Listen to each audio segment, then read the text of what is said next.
said to her, I'm in trouble and pain, every day's the same, I need help from you. She said to him, set your sail towards home, for the light I shine is reflecting you. And he sailed o'er the sea with the sun in the sky, and the moon came round and the clouds rolled by. Every day he looked out, set his heart on her, lighten up my mind, purify my soul.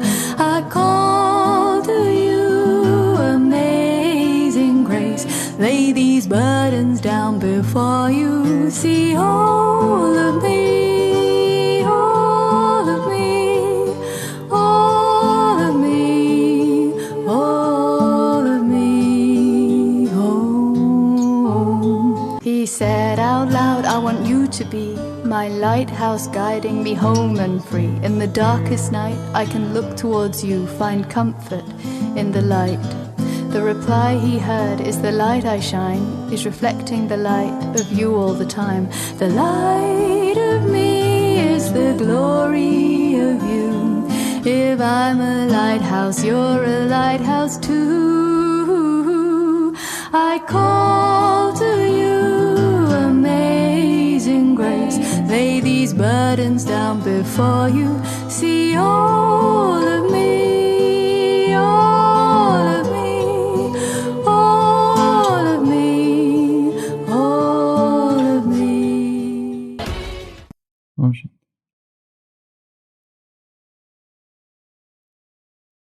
Every person is surrounded by vibrations.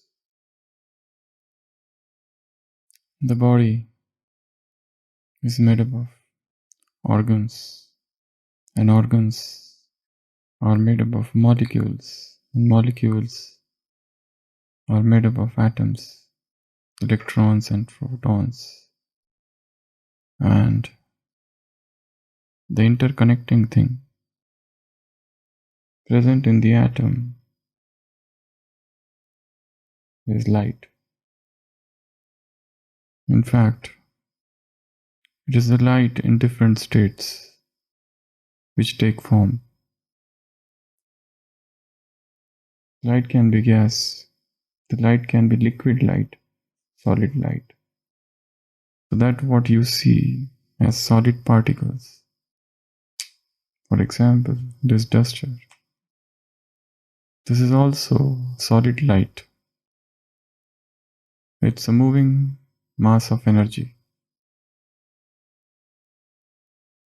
So also all liquids, for example water. Water is nothing but liquid light. So when you remember that whilst bathing or drinking water, if you are not drinking water, you are drinking light.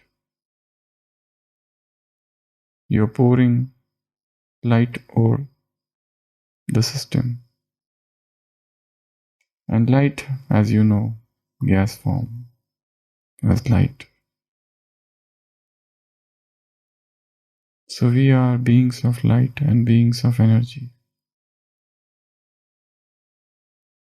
We are assembly of energy balls. To move into spirituality is to talk the language of light, vibration, frequency, energy. Sometimes you feel low energy, sometimes you feel high energy. When you are in a low state of energy, you feel restless and body conscious. When you are in the high energy, you feel soul conscious and very calm. The shift in the consciousness, it is soul consciousness and body consciousness. There is no such thing as a clear-cut demarcation that this is soul consciousness and this is body consciousness. Rather, this is a spectrum. Sometimes you are more soul conscious, medium, or keep on coming down, down, down. Where the body consciousness, it's difficult to say. Because you go in body conscious, again you come to soul. And this entire thing depends upon what you are eating. That is the one most important factor. You put low vibrational food in the system. Now the whole body is busy in ingesting, digesting, and eliminating that thing. 90% energy goes in that. And when the energy goes down, the energy reduces and the old sanskars emerge.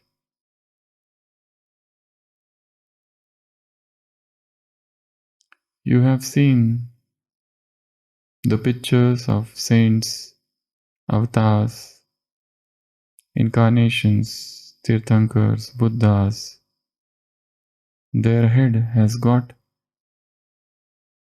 something globule. It is known as halo. It's known as halo. The halo is emerging from the subtle body, ethereal body. Probably in Golden Age, every deity was having this halo, and other deities could see that halo. Rather, only when you see your own subtle body, you can see the subtle body of other person. So probably in Golden Age, in Silver Age, every deity could see other person's halo because they themselves would feel as if they are full of light. Nowadays, people do see halos, but then they have to make practice. There is a training to see the aura. Some can see, some cannot. When you can see your own aura, that time only you can see other person's aura. An aura gets blocked by negative thinking, by vices, by dense food, by sinful activities. It reduces. So it is just the change in the frequency. It is the energy. Energy is changing frequency. The energy which is there in this duster, the energy in this pen has changed. The same energy is here, it has changed. And the same energy is in the body, it has changed. And the same energy is in the soul. So body and soul are not two different things, they are the one unit. Something higher, vibrating at a high rate is soul. Something which is vibrating at lower rate is body. If you can raise the vibrations of the body, these two can match. And you will feel bodilessness. Body is not there. So the entire game is about energy. Energy activation, energy cultivation, energy consciousness. Energy you can feel, you can transmit. Energy can transform from one form to another form. See, this entire process of spirituality is nothing but ascension of energy, is climbing into the multidimensional aspect of our being. So pranic living is all about that. It's not about fasting. It's not about juices. It's not about raw. It's not about food at all. That's a very minimal, a very small side effect that you come to see are calorie restriction. And with minimal amount of food, you maintain very high energy. So why this pranic living? Or rather, what are the advantages? Without advantage, why we should do anything? Business is business.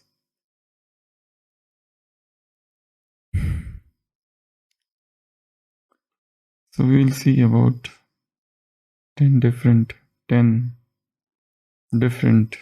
reasons for this new mode of living, where there is no suppression, but flowering of consciousness. You move towards higher dimension. And the journey is very, very slow. And there is no question of fall. There is no question of guilt consciousness here. While in the path of all those which people do, change of diet and all that, they keep on suffering from guilt consciousness. One day they will take healthy, the next day there was a lady who did a long fast, and then she broke her fast with non-veg food and binge, and she died. So all those things happen there. But this is the path of freedom. This is a different. So the first advantage is there are 10 things we will see. Man in the natural state. Man in the natural state. Natural state. He requires very less things. And here we come to the start of this world cycle. Golden Age and Silver Age. When the man first of all descended on this earth,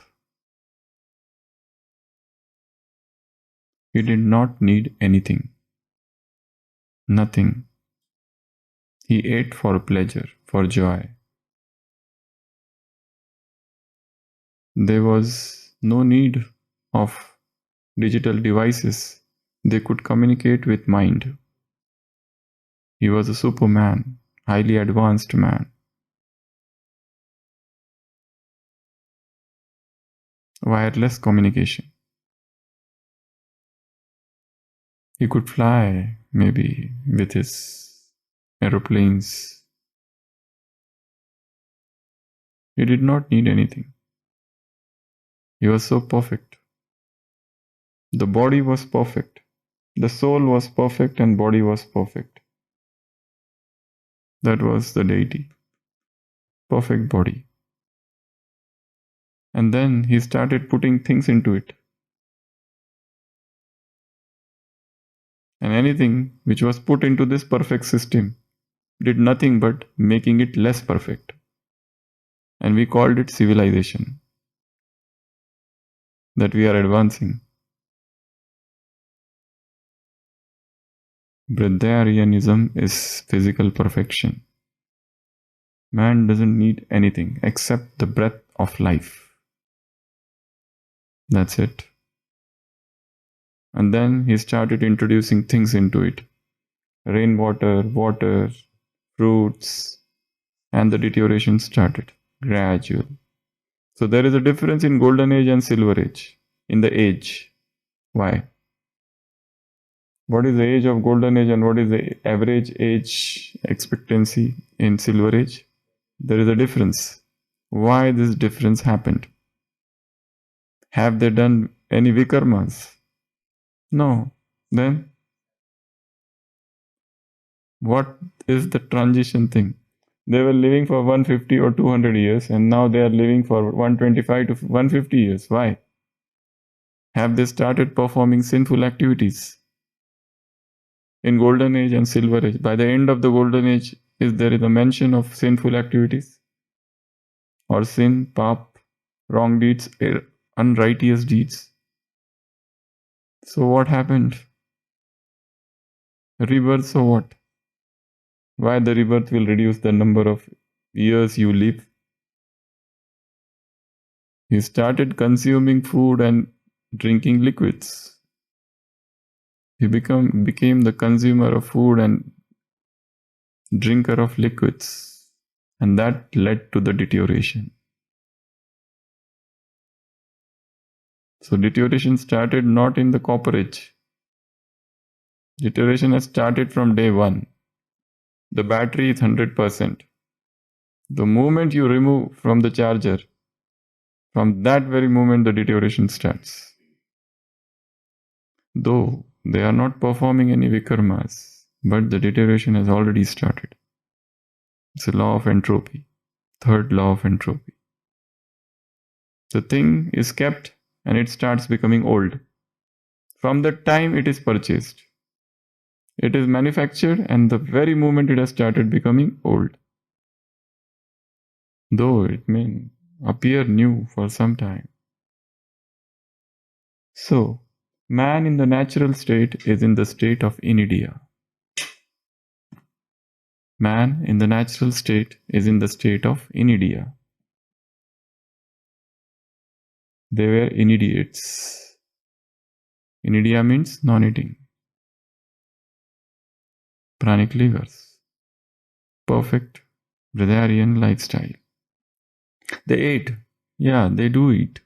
But they don't eat for need. They eat for enjoyment. They eat for enjoyment. The body doesn't need anything. Body is so perfect. Body is the self-regulating mechanism. Body has self-healing mechanism. Body is self-healing, self-regulating, self-maintaining, self-sustaining. It doesn't need anything. People say that we ate this fruit and because of this we become healthy. We eat this and we become healthy. You never become healthy by eating anything. Nothing happens rather by eating anything or not eating. It is only the moment you stop the toxins to enter the system, healing starts. Why that? A person is sick and is denied food and he starts getting better. Why? Because you stop the entry of toxins. So that is the first reason. This is our original nature. This is our original nature. We are pure beings. Beings of light. First. Second reason. So, in the natural state, we don't need anything. We become perfect. But the period which is required for deterioration is 5,000 years. So, suddenly you cannot become deity overnight. If you try, you will end up in hospital with dehydration, starvation, deterioration, and death. The deterioration has happened gradually. So, you have to go back to your original state very gradually by reducing the intake of all the nonsensical things which you are putting into the system. The more the processed, the more the cooked, the more the baked, boiled, steamed, anything which is disturbed, it loses its sattva. And so first reason is man in the natural state he did not require. So that is our original state. So you have to go back to it. One. Second reason is spiritual growth. Spiritual growth does not require that you make any modification in food. But yes, when it is made, the spiritual growth becomes fast. Because spirituality is nothing but to feel more of soul and less of body. And if this is soul and this is body, food is the greatest and the strongest and the highest link between these two. Unless and until you do something with this, you cannot become soul conscious. Simply by saying that we don't eat food made by this person and that person because they are not in Gyan cannot make you soul conscious. Earlier, you used to eat from the hotels and the outside food. Then you say that we have stopped eating from there. But then you have created all hotels and restaurants and all the recipes here. Or rather, much heavier and spicier than what they used to eat before. So you have created the entire new world of Maya here. But then that is a good transition. But then life is a series of transition. You do not stop at KG1, KG2 or 3rd standard, 4th standard. Now you have to go ahead. If you are past 10th, now you have to take admission in 11th, 12th, then graduation and then post-graduation. You cannot say, okay, I am happy in 5th standard all the time. Move ahead. So spiritual growth will become very fast. The moment you make small modification. In Buddhism, the rule for monks is not to eat after 12 noon. The last food is at 11. After 12, nothing. So also in Jain philosophy, if you see DBS, dinner before sunset. The moment the sun sets, the fire of digestion slows down and digestion process cannot take place. So moment the sunset happens, nothing should enter the system, no food, no water. Anhydrous, Hebrew, dry fast. Because if you try to put, then you cannot get up early in the morning. Then you can't do morning meditation. With the food in the system which is undigested and rotting, how can you climb? How can the soul climb? You cannot move out of the body. You can only talk with Baba, that's it. You are this and you are that. You cannot become soul conscious. Spirituality is not just about chit-chatting with God. It is to do the work which He has told us to do. He has taught us spiritual drills. If you keep on saying to a teacher, oh teacher, you are so good, I love you, you are so good, I will write letters to you. And teacher is coming in the class and is teaching 1, 2, 3, do this. No, you say, no, teacher, I cannot do this. I can love you. Give me your bag, I'll carry. I'll move with you, I'll talk with you, I'll chit-chat with you. Will the teacher be happy? Teacher has given you a task to do. He is the master teacher. You are not doing that. He has taught these drills because the moment you start drills, you start feeling sleepy. Because with that heavy food in the system, how can you practice those drills? You can write letter to him. I miss you and I love you. That much you can do. That's very easy.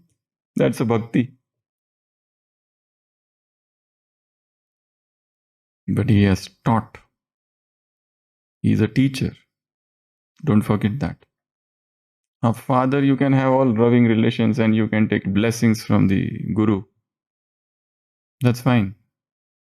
But he has a purpose of coming.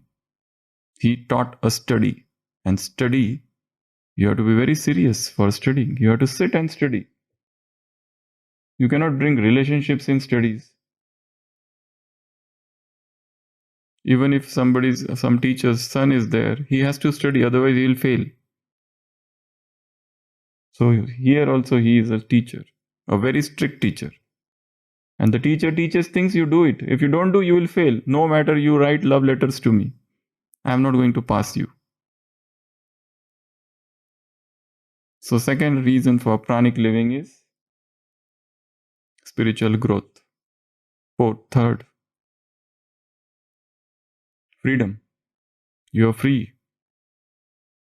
You're free from so many things. And the greatest bondage is to keep on thinking about food. At Amrit Vela only people start planning their breakfast.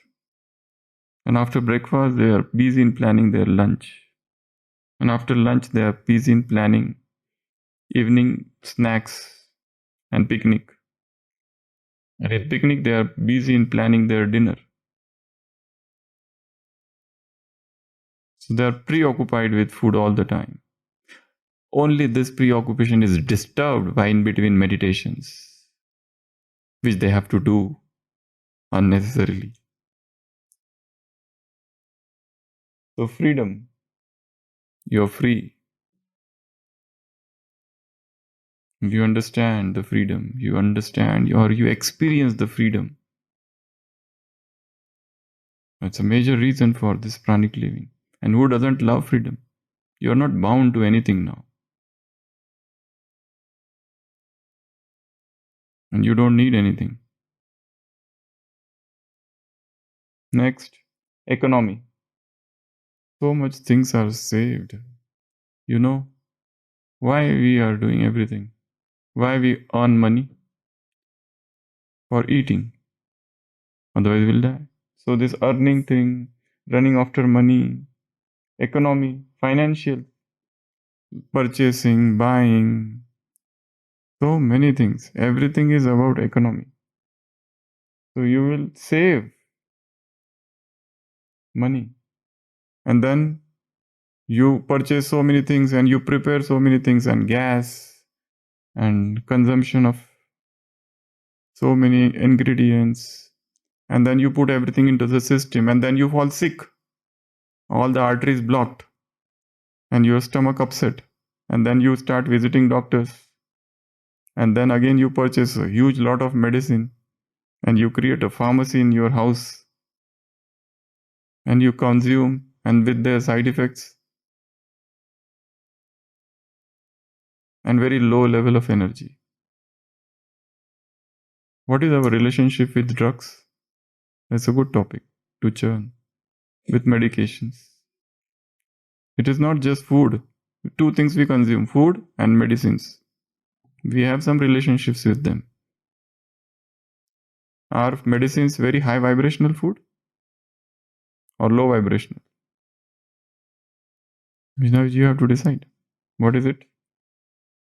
So freedom, ecology, economy. The fifth is ecology. So much waste and so much garbage. The earth is turned into a dustbin because of the food garbage. So much plastics and garbage and so on and so on. You can see the statistical records. How much garbage is created. Every day so much waste is created because of food. And we just throw and the associated illnesses, environmental pollution, water pollution, air pollution, so much. Go into the kitchen and you see the flames everywhere. And the walls become black, full of soot. Next, health. Pranic living is about achieving perfection in health. You never fall sick. How beautiful thing it is. You never suffer from any aches, pains, chills, cold, fever, any diseases, sicknesses, illnesses, diarrhea and vomitings. Nothing. You're free from everything. And you are not doing anything, you are naturally become free, automatic. And when you are not sick, why will you consume anything? So perfect health. Next, creativity. Your mind becomes extremely creative. Now you have so much time, you can think, and your thinking becomes very sharp. You have so much time to do. You can engage your mind in gardening and writing and book And reading books, writing books, creative habits, thinking, churning, revising, doing all the works which earlier you don't have time, because the moment you eat, you feel lazy and you want to sleep. Trayopasana, eating, drinking and sleeping. These are the 3 types of upasanas people are engaged in. Next, life energy. Life energy increases. Otherwise, 90% of the energy goes in ingesting and throwing it out. So life energy increases. Next, regeneration. Your body regenerates, new life. Age increases. And last, curiosity. You can try this just as a part of curiosity. Let me see what happens if I do this. Or go with a very open mind and see. If it works, it's fine. If it doesn't, throw it away. So pranic living is about all these things. So today we are into the day 11 into this pranic journey. This is just the background which is getting created. We are just creating the background. We have yet not begun the journey. These are the different aspects. First, to debunk the myths associated with it. Because people get terrified and afraid. Oh, what is this? So it is not something coming from outside planet. This is our basic nature. Tomorrow we'll take some other aspect of pranic living. Om Shanti.